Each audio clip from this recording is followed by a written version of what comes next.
Canada میں پناہ گزین لڑکیوں کی فلاح کے لیے سالانہ عشائیہ کا انعقاد۔ RGW اور گلوبل میٹ کے درمیان شراکت داری کا معاہدہ بھی طے پا گیا۔ کینیڈا سے بول نیوز کے نمائندے عظمت مجید کی رپورٹ۔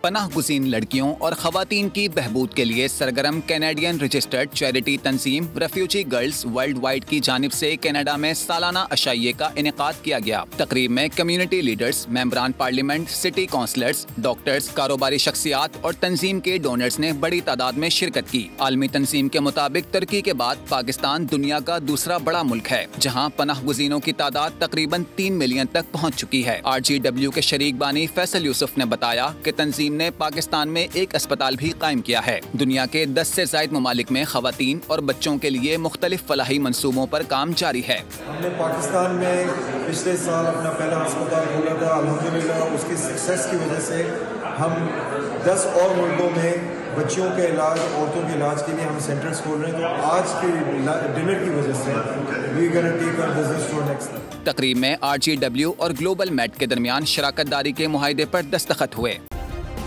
سبسکرائب کریں اور بیل دبائیں تاکہ کوئی خبر رہ نہ جائے۔